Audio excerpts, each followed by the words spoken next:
attention. No one gets an opinion on the topics that we mention with the Holy Ghost boldness. God's in control of this. Real talk with real men for purpose and focus. Growth to get better. See, man up, we better. To change for the better. The future getting better. True men of God, leading, going hard. It's time to level up with the Man Up Squad. Now, man up.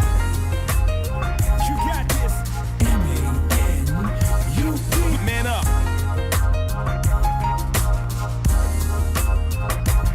Now, man up. M-A-N-U-P. Now, man up.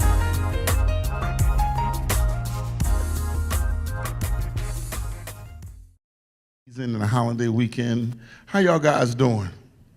Great. Great. We just really coming out of a powerful service, so people don't know that we do Man Up Live right after our service. So God has really met us. We're going to get right into the subject. I know y'all are excited about this subject. I'm excited. You see how excited I am?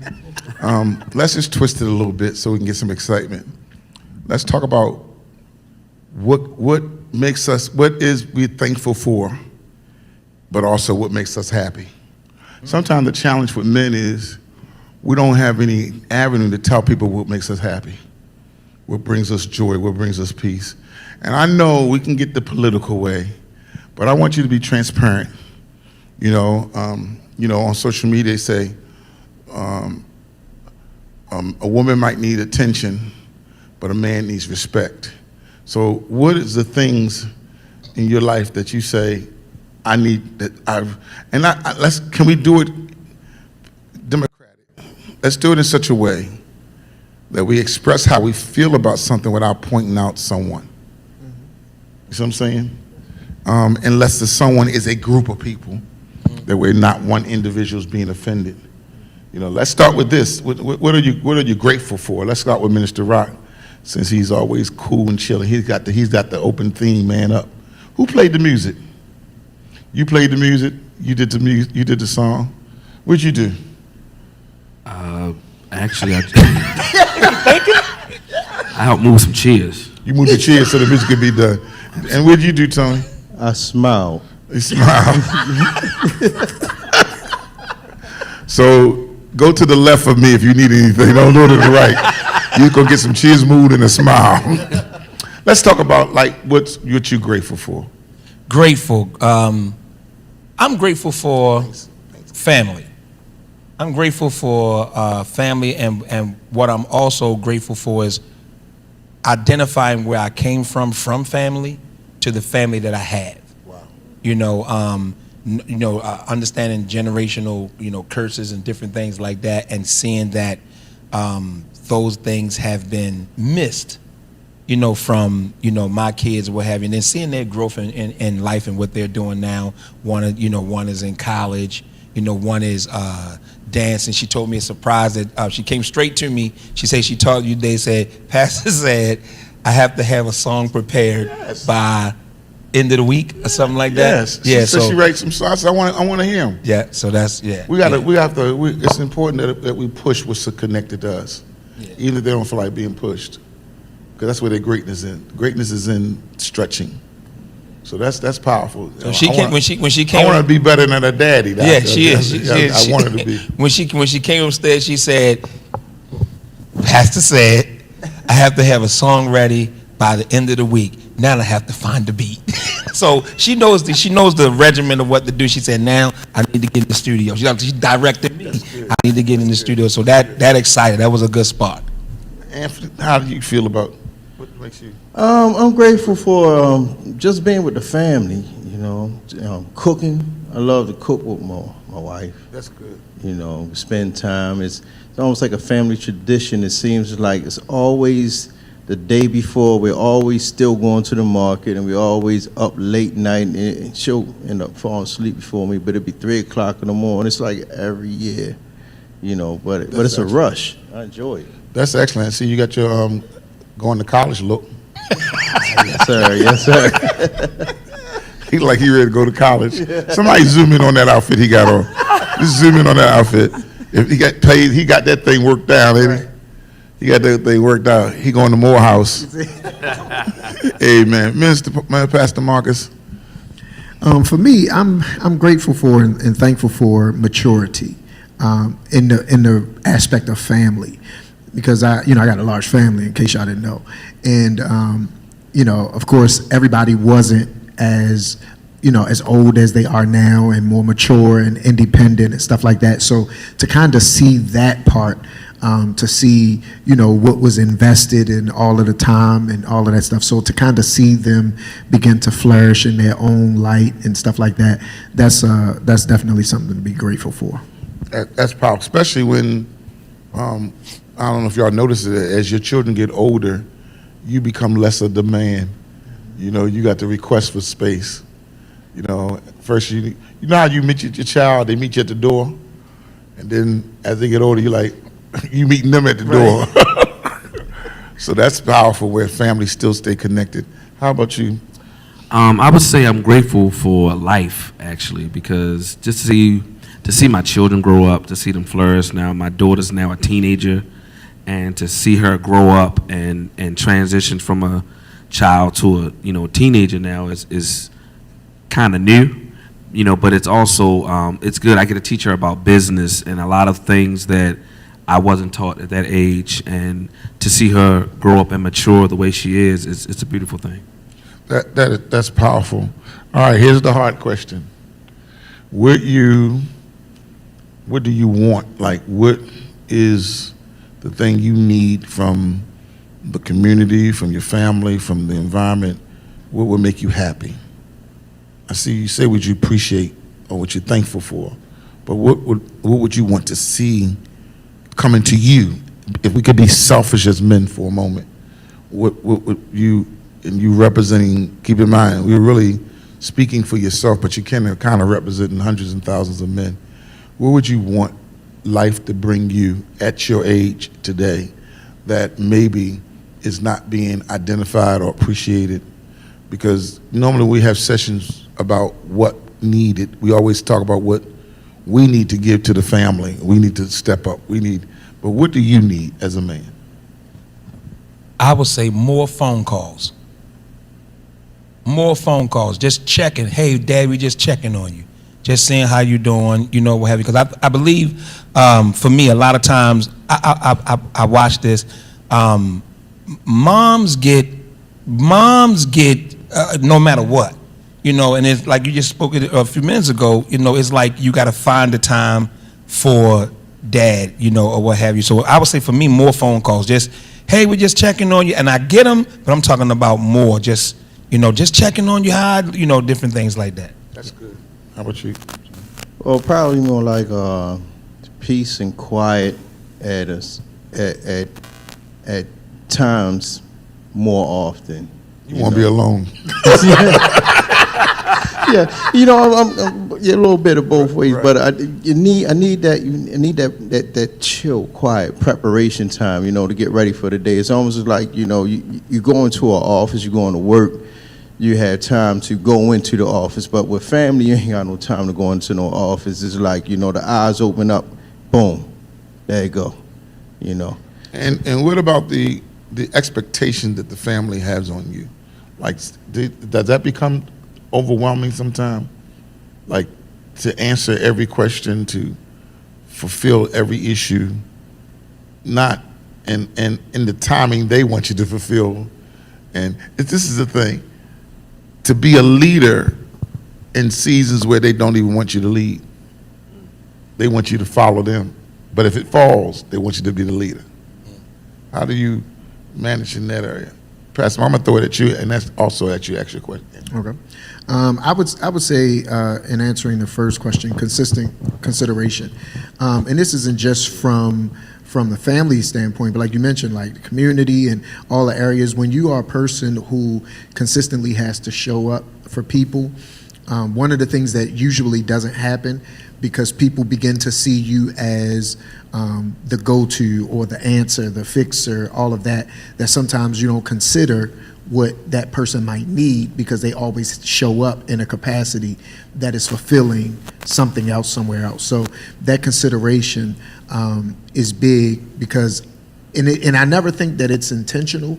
Because even when you deal with people, whether it's in a community, it's in family, it could be in ministry, wherever, when people are grabbing from you and they always can, then they never consider pouring in, because my relationship with you has been to take from you. So I in some instances don't even know how to give to you. And I may not see that you have an area that needs giving because your presentation always looks like you don't need it. Yeah, sometimes in most cases they give you what you don't need or what you didn't ask for, and then get frustrated that you don't celebrate it or appreciate it when they need to take time to study what you need. Like and if he said, well, I wouldn't mind having a good window quiet, maybe just to study or whatever the case may be, and they think leaving you alone is abandonment. You know, and you just want that. You know, I've been there where I was like, man, you know, I just love to just be in the house and just chill with nothing. And you'll get like 25 calls talking about, well, what we do wrong. Well, you should come out. You know, blah blah blah. You're like, no, that's not what I want. It's your peace. And wherever your peace place is, they don't want to give it to you. And if you take it, someone is always being offended that you taking something that, you know. It's like having a birthday party. Don't give me a gift that I didn't ask for. You know, sometimes the people have the baddest birthday party. You're like, I ain't want none though. I didn't want a party. I ain't want a party. I just didn't want a party. It takes more energy out of me grinning at people than it is to stay at home and look at a baseball game or chill. I'm gonna let you share. So to kind of piggyback off of what you just said, Pastor, I would say men like gifts. Men like to feel, like to be pampered sometimes. Men like to be, felt spoiled sometimes, because so much times we're giving and giving back or giving out. Like what kind of gifts? Give some examples you think men might like, because sometimes you say you like gifts, and the gift they bring you, you're like, okay, that's not the gift I was looking for. Okay, men like to go get massages. Men like to go get pedicures sometimes. Men like to be taken out to eat. Men like nice clothes or a nice cologne or a nice watch. The challenge with that is sometimes what men want sometimes clashes with who they have to go with because of the energy that comes out of it. Like, I might get in trouble. Like, a date night might sometimes be more beneficial for the woman than it is for the men, because what we call a date is not what they would call a date. You see what I'm saying? Mm-hmm. And I know that sounds, like I say, we're gonna cross the line a little bit. It's like, like you said, I don't think sometimes the conversations that women give us doesn't fulfill our thinking, our minds. And I know I'm getting in trouble saying that because of what they expect, the energy level. I remember one time I was talking to somebody and they gave me this conversation. I say, you talk to me like I'm a girl. You giving me girl dialogue. I'm a man. I don't care about that. Right. And for me if I have to ignore it, I'm going to offend you. And if I tell you I don't care about it, I'm going to offend you. So I can't win. So I got to sit there and bite it. You talk to me like I'm, you act like I'm the only one on the bus. No, this is good. No, and I don't think they understand our dialogue sometimes.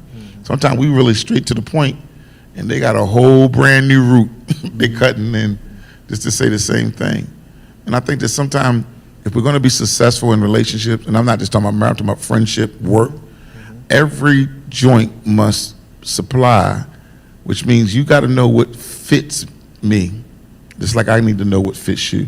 You need to know that Christmas and birthdays are valuable to her, but she need to know that football games are valuable to you.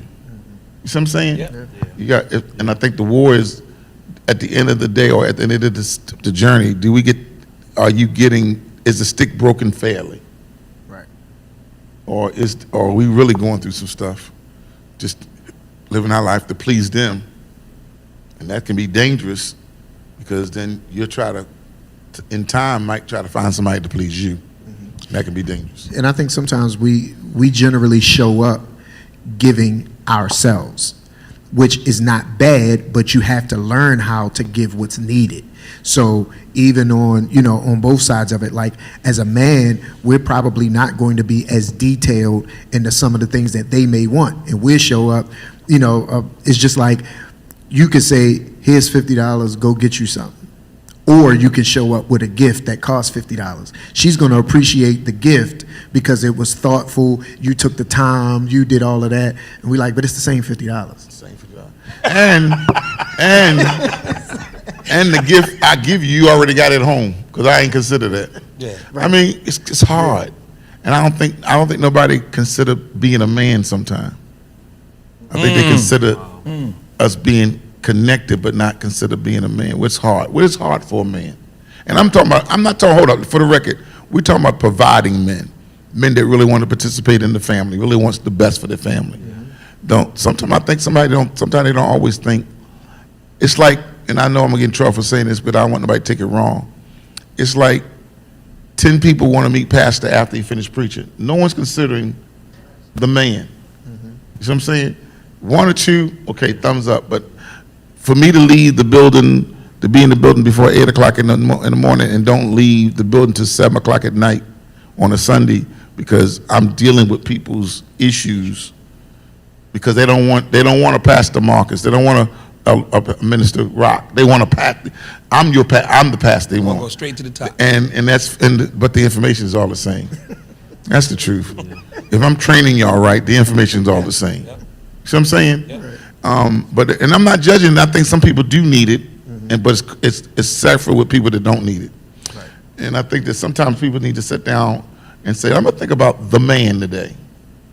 Let's think about what the man might need. Because truth be told, everybody don't need sex. So I'm thinking because you gave us sex, you rewarded us. Now he looking at me like, don't throw that out now, Pastor. I'm not throwing it out. I'm just trying to make you understand that we're not always satisfied because we did that. We're happy, but satisfied is different. Pastor, so you mentioned earlier about communication and, you know, men being direct, right? What's your thought on the older that we get? For me, the older I become, the more direct, you know, I am. Am I like out of line for, you know, cause just get straight to the point. It seems like the older a man gets, the more direct he get. The older a woman get, the more sensitive she is. So you got to know how to have balance with that. Your truth, what you say could be truthful, but because she's looking to you presented a certain way, she gets offended. You know, I think direct is the best way, but it's not always the healthiest way. Because although I direct and I meant what I said, the penalty she gives me is not worth it. So you be like, man, I might as well said, you know, I might as well took that 20-minute conversation instead of did a shortcut. You know, so you as a leader, you have to weigh how you're gonna be able to maintain the penalty. It doesn't mean it's gonna change your mind. Doesn't mean you're gonna go another way. See, when you take us in ministry or in work, where we are right now, even though it's not complete, we're gonna make it comfortable. We're gonna make work comfortable. We're gonna make ministry comfortable. A woman is different. They will keep working and keep complaining. They'll come to ministry and feel like, okay, what else is pissing me off? What else is bothering me? And you're like, what is going on? You know, I don't know if y'all ever experienced this. I mean, I'm a pastor, so I get experience a lot. The person they love today will be the person they'll be mad at tomorrow. And it all depends on how the season portray how long they stay mad. Right. And we as men be on the outside talking about, it ain't that serious. It ain't that serious. But for you to say those words, you're taking a shortcut. Right. And there's some penalties with it. You see what I'm saying? You know, so you gotta say stuff like, I understand, but you got me. As long as you got me, baby, we got the world.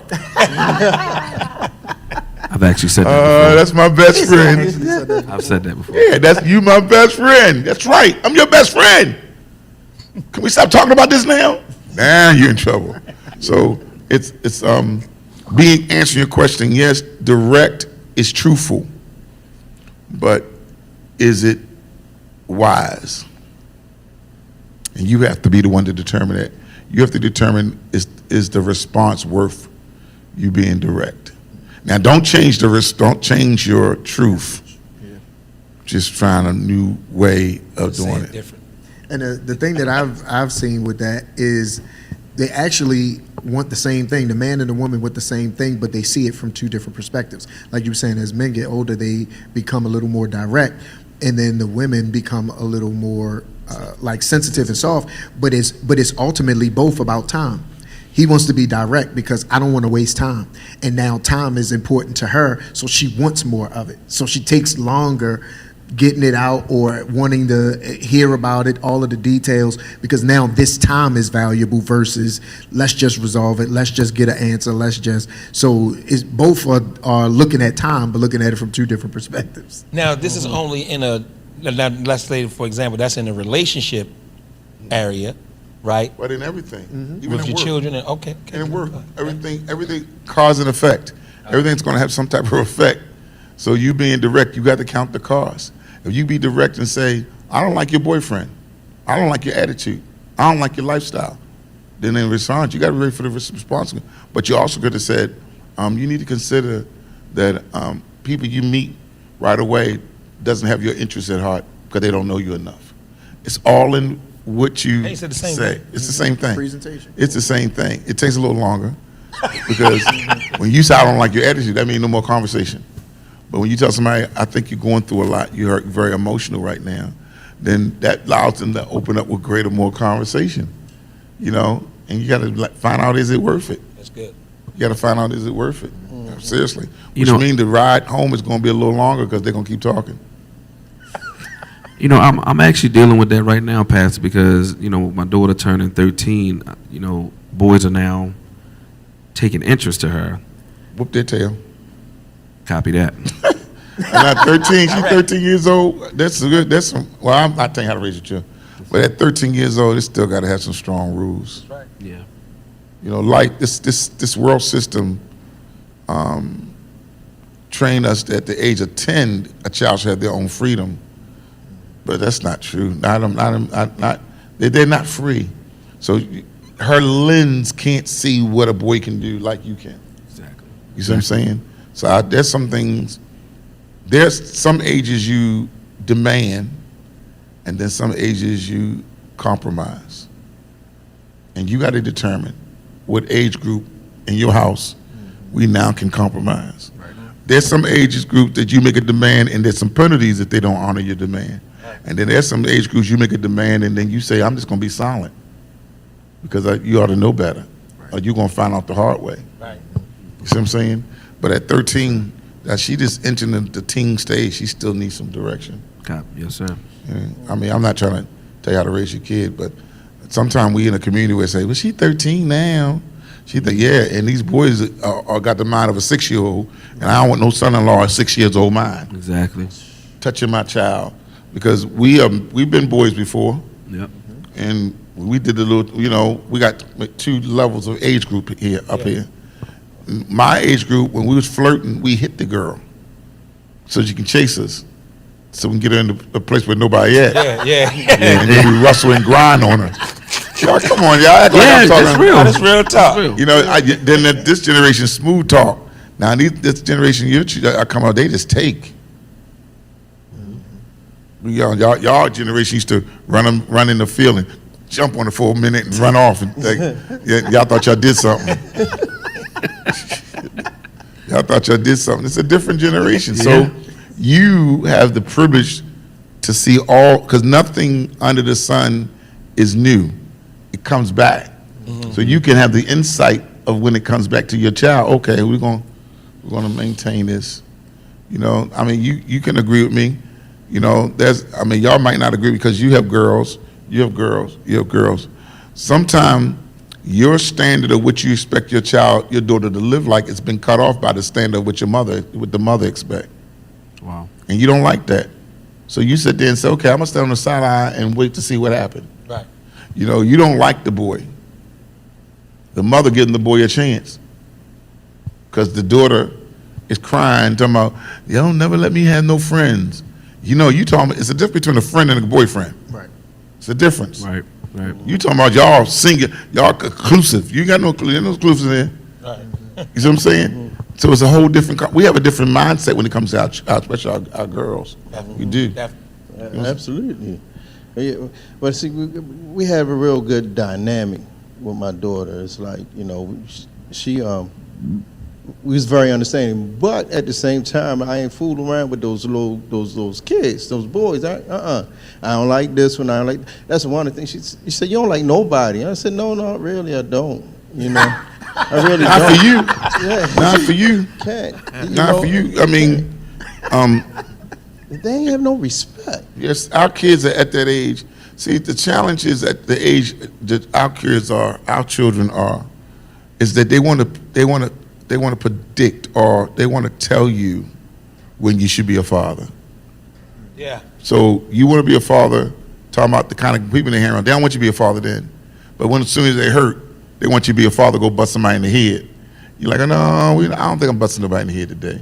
Because I told you 18 weeks ago, you know, you should have left that boy alone. Now all of a sudden you don't care about him. No, you can't dictate when I'm supposed to be a father. You know, if you're gonna let me be a father, let me be a father. Don't cut me off and go to mommy talking about daddy don't understand and let's keep it a secret. You know, let me be a father. And that's the kind of stuff that we go through. I act like we don't. But that's the kind of stuff we go through where the mother is trying to relate, because the mother don't want to lose the relationship with the daughter. So she is always trying to make the daughter say, I'll be shocked, but I'll listen. And the father saying, I want to shock her so I won't be shocked.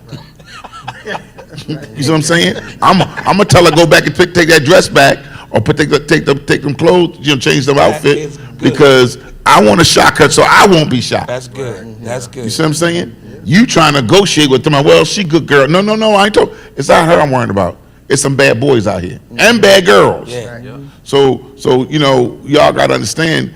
And if we're called to be the covering of the house, we determine what leaks in and what leaks out. That is so good, because I remember one of my daughters going to the prom, and they said, can you come? They asked me to come to verify the dress. So I already know I gotta go verify. When I saw my daughter in the dress, I'm like, is there any way that they can put something on this side and that side? I'm just being the father. I want the beauty of her to come out, but I know I'm not gonna be there at the prom activities. Right. And then there's an after prom. That's right. You know, and different things like that. I'm just like, I'm not trying to take away from the dress, but can they do X, Y, Z? And you don't want them to grow up too soon. Yeah. Yes, sir. You don't want them to grow up too soon. You don't want them to look like no church dress, but I don't want them to look like. I don't think, leave something to the imagination. If I'm your father and I lost my imagination, then how you think a boy less immature than me gonna think? I think people don't remember that sexy, the root word of sexy is sex. So if you are sexy, then you are giving me Inviting the sex. portrayal of sex. Yeah, that's real talk. And we old timers, because in their eyes we old, Yeah. but they don't know we've been around the block with their mother and Yeah. exactly. This ain't no trial run. This ain't no trial run. You know, so I'm just saying, in which you want to be beautiful, but you don't have to be sexy. I want you to be beautiful. I want to be proud. I want to say that's my little girl. I don't want to be saying that's my little girl and the boy beside me say, yeah, she be mine later. Right. You know, and then I want you to dress according to your maturity here in your mind. Because if I let you get out and look like you older than you are you mature enough to handle that? Right. That's important. Hey, our time is going up. We got 30 seconds, 29 seconds. I thank everybody for joining us this weekend. If you got some time next weekend, come and join Victory. We got 2 Power Pack services. Our 9 o'clock service is never telecast in this season, but our 11 o'clock service is always online. We want you to be a part of what God is doing in Victory. Hey, we're man up, and sometimes we got to be open and true. We really value our family, but there's some things as men we want. So let's take some time, ladies and children, to study what your dad or husband wants. God bless you.